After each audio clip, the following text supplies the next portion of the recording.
This is Spare Time Repair, and this is a Carver DTL-100. Most of the CD players I've featured on this channel have been on the lower end of the budget scale, but this Carver sold for the equivalent of just under $2,000 when it was launched in the mid-80s. It was also the player of choice for Ferris Bueller, who probably picked his up when he should have been at school. This one powers up, but the tray won't open, and is also missing its fascia. The listing clearly showed that the seller had it, but it didn't arrive in the box. I sent a message of inquiry, and the seller said he'd have a look for it and send it on if it turned up. The DTL of the model name stands for Digital Time Lens, a Carver innovation that was meant to reduce the harshness of digital sound and make it more analog-like. This literature from the time goes into more detail, but frankly sounds like sales patter for gullible audiophiles, especially when it concedes that not all discs will benefit from the technology. For that reason, the DTL filter can be turned on and off with this button, and Carver even endorsed marking your CDs so you knew which ones to use it for. Bob Carver seems like a well-intentioned man, but when he describes some CDs as reducing the three-dimensional sound of analog to a flat, brittle wasteland, I have to politely disagree. And saying that it won't have an effect on all discs seems like a convenient get-out clause. Ironically, the DTL button on my player is sticking and doesn't want to disengage. But if I can get this unit working, it will be interesting to hear what effect, if any, it has on the music. All the screws for this one are in the bottom, and there's a couple of screws that are missing. It's not normally a good sign.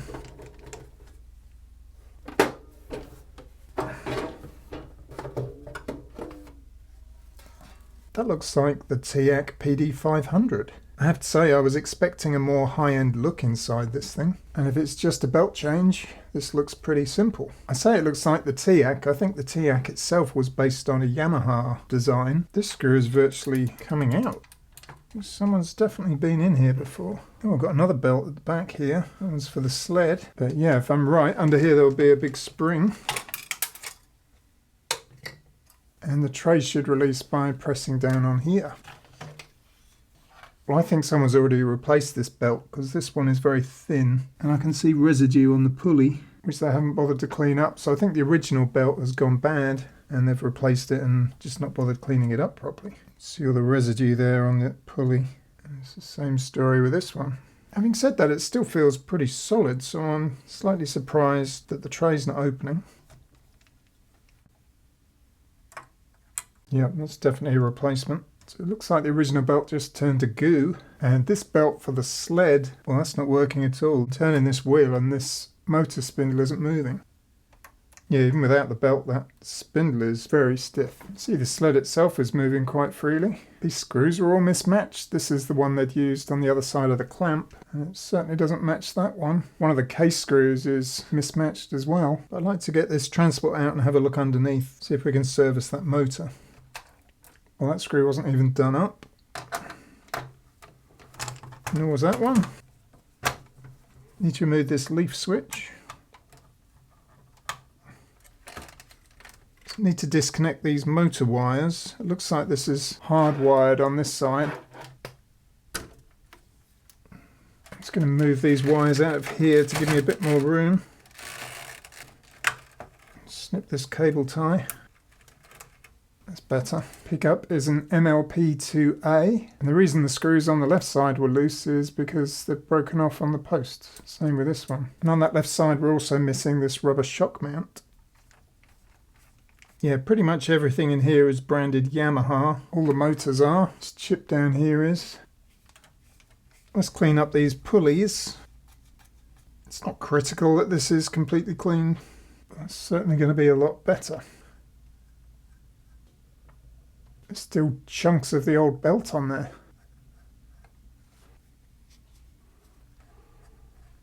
It's not perfect, but I think that's about as good as I can get it. I'm just going to put a drop of oil on the shaft. Although this one is moving quite freely anyway. It looks like they already serviced this leaf switch. Yep. Nothing wrong with that. Well, there isn't a limit switch for the sled, and that was the case for one of the TEAC PD-100s I looked at recently. I said I'd never seen it before. Well, now I've seen it twice. Sled pulleys need a clean as well. To remove this motor, I'm going to have to remove this board, which will mean desoldering the spindle motor, because I don't want to remove that if I don't have to. It feels pretty smooth.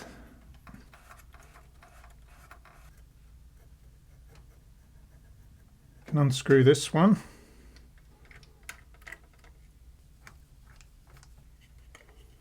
Well, that whole post came detached. That shouldn't be a problem. That motor is really stiff. I'll just put a little alignment mark on there because I'm going to remove this motor.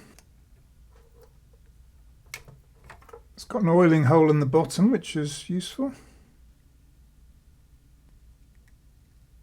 I'm just going to run it from the bench supply. If I leave that running for a couple of minutes, hopefully that will free it up. While that motor is spinning away, I'm going to re-glue these supports for the transport. I find it's easier to apply the CA glue to the surface you're mounting to and then spray the accelerator on the part. Then you're not spraying the machine unnecessarily. I think that'll work. Those fixings aren't under enormous pressure. Right, the motor's been running for about 5 minutes. Still not super smooth, but certainly a lot better than it was. Okay, that's in place. I'm going to clean this sled rail while I've got good access to it. I was hoping this would just slide out, but it won't. So I think I'm going to have to remove this piece here so that I can remove the bigger gear. So I do the same with this one. And that slides out nicely. These holes are just about big enough to get a cotton swab through.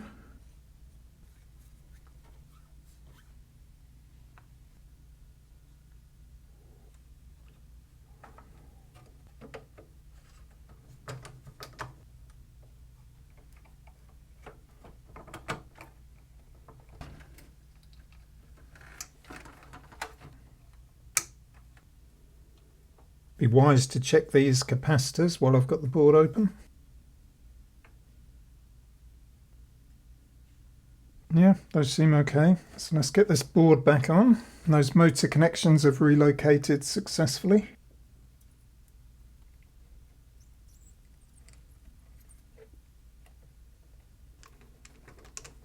Can't remember if I oiled the spindle motor.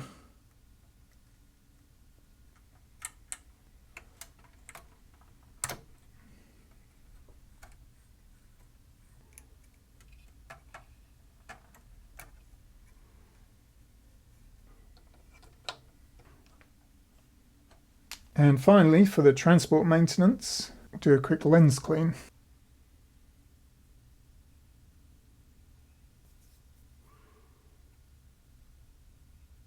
Let's get our transport back in place.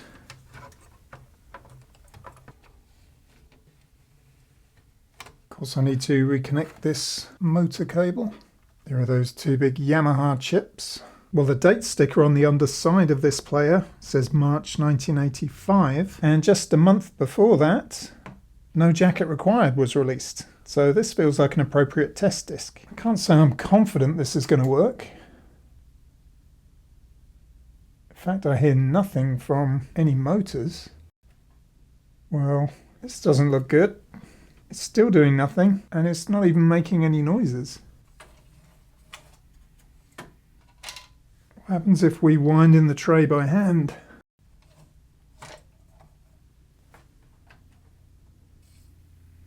Oh, it's read the disc. What is going on there? Is it just a bad button? But then it said open.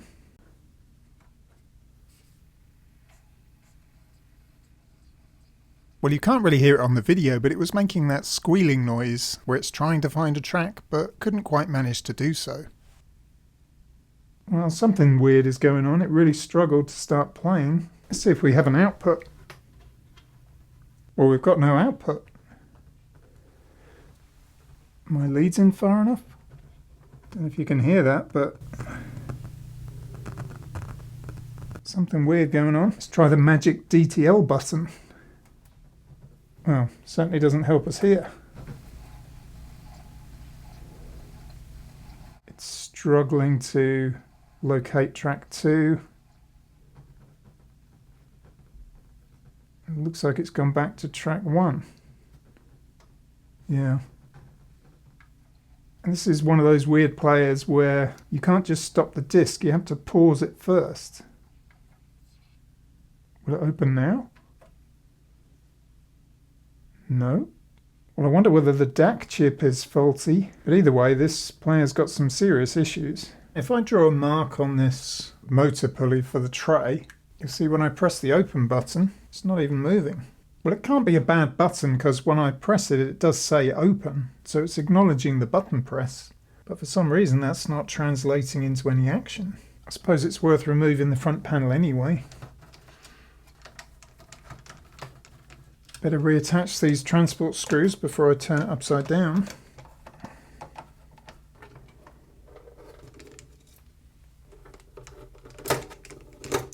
And this plate should just come off because everything is attached to a sub-panel. Yeah, we've got access holes here for the adjustment potentiometers. And this front panel is pretty weighty. Buttons are all dampened by foam, which surprisingly still feels okay. Hasn't disintegrated. But really, you take this fancy front panel away and it's just a bog standard player from the time. Just going to remove the front panel PCB. I don't think there's going to be any issue with this open close button. Well, having said that, it's not great. So perhaps it works well enough to change the display, but not well enough to actuate the motor? I don't know, that seems unlikely. Yeah, all these buttons are bad. It'd be helpful if I could disconnect this. Yep. So let's open up this open close button. Well, it doesn't look too bad. Rub it with some fine wet and dry sandpaper. Well, that's looking a good deal shinier.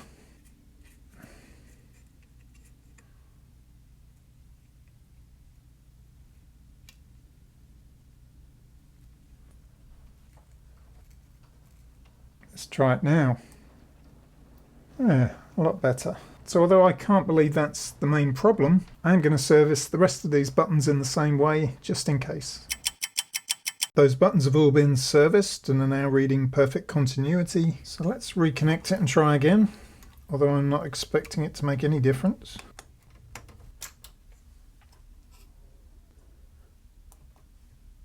No. Such a strange problem.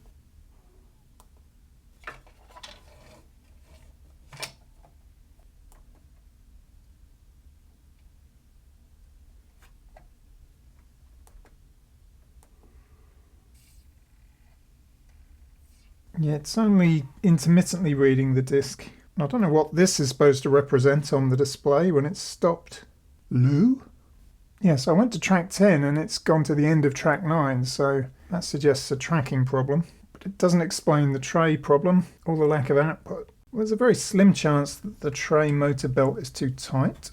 So let's unhook it and press open. But no, the motor's not even running. Oh, it is now. Interesting. I think it's just that belt that's too tight.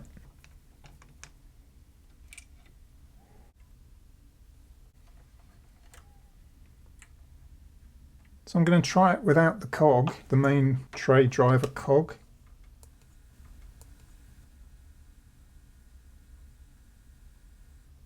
And that is working okay.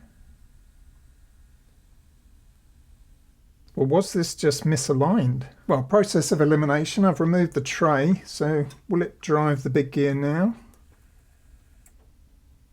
Yes, but it won't open it again. And I think the reason is because it's triggered this switch. Because if I remove this again and reset that switch, this moves again. Put a mark on there. So you can see that moving fine. But if I manually trigger this switch, I'm pressing the button and it's not working. So when I manually open it, it will close. It just won't reopen. So apparently this is a Yamaha CD-X2 that Carver added this digital time lens board to. And I've just downloaded the service manual for the Yamaha and it does look like the same player. But I think I'm going to start checking capacitors, as that's always the most likely source of component failure. So I'm going to check for bad components and report back if I find anything. Well, I was checking for bad capacitors when I spotted a huge burn mark under here. So it looks like a transistor or a resistor has gone bad, but it's in the most awkward place possible. Because of the way this board is mounted from underneath, I think I'll have to detach it all together. It's right under here, completely inaccessible. Well, I've removed the board, which involved desoldering the transformer connector, and yes, something's got very toasty here. Not sure which component it is, although this is very loose.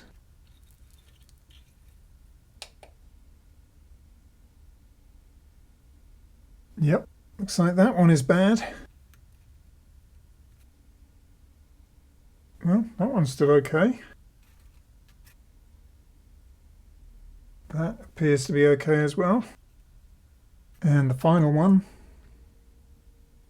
also okay. I'm going to remove and check these resistors as well, of course.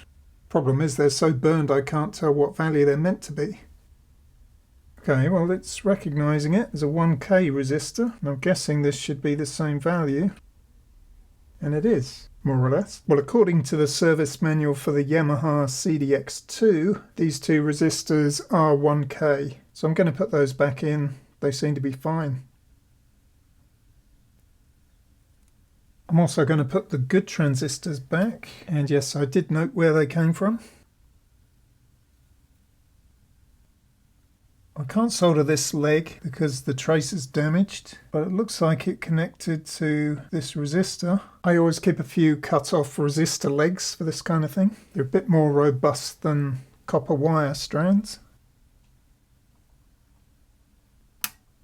Well, I found what I think is a suitable replacement, but it's got a different pinout. So I've bent the base and the collector legs over so they're reversed. And I'm just slipping on a piece of Kapton tape to make sure they don't short where I've bent them over. Well, I really hope that works, because if I have to pull this board out again, I won't be happy. But while I have got it out, it does make sense to check all these capacitors, which is what I was going to do in the first place.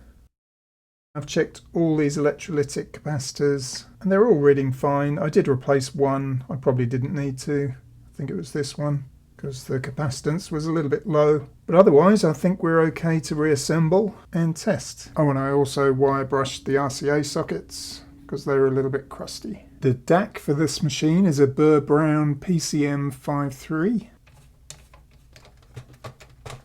Alright, just put a couple of screws in for now. I have to recouple these connectors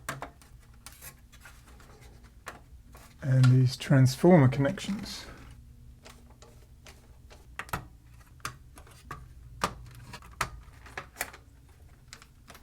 Couple of screws in the RCA jacks. Alright, let's see if that's made any difference. Yes! Well, that's some progress.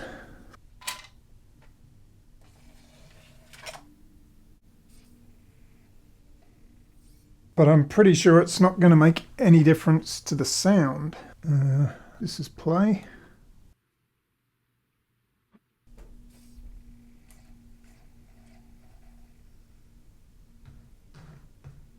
Oh. Well, it still sounds terrible. I think it sounds slightly better than it did yesterday, but we need to do some adjustments because something's clearly not right. It didn't play straight away. And the trouble is I've got no idea whether the person who looked at this previously has twiddled with those potentiometers or whether they're still in their original positions. But I'm very happy that the tray problem is fixed.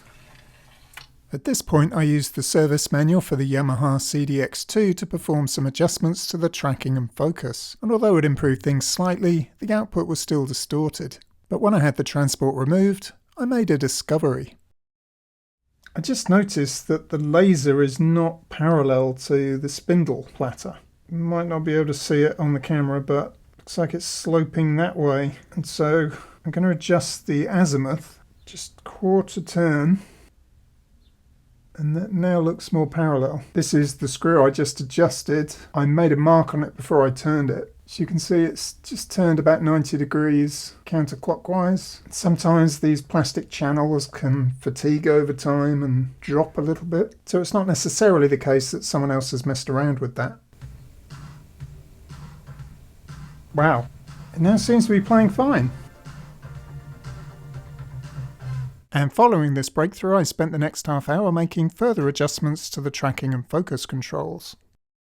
Well, after a lot of trial and error, I think it's now pretty good. So I'll change the display to the time.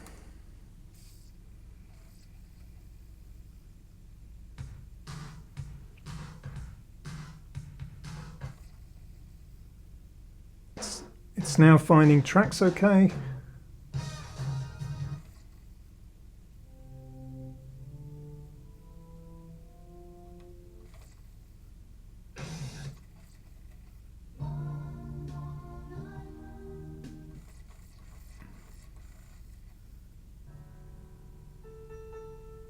So I'm pretty happy. I think that's as good as I can get it. But I did notice that this button for the digital time lens has been repaired by someone else because this end piece is broken off. I don't know if you can see there, but there's a pin or a thin nail, and they've just put a nail through to hold it. And that front is slightly melted as well. I think that's why it's sticking. You can see it's sort of keyed, so you put it on and then slide it across. Probably a bit looser than it used to be, and that's why it's getting stuck on the front panel. I repositioned that button cover, and it's now working pretty well.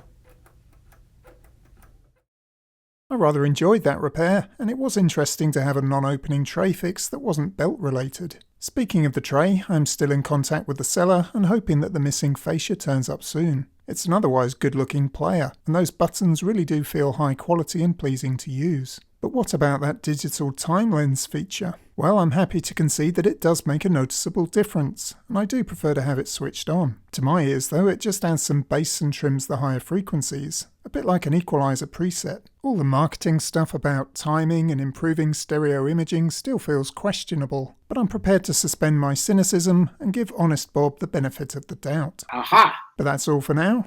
Thanks for watching, and I'll see you in the next one.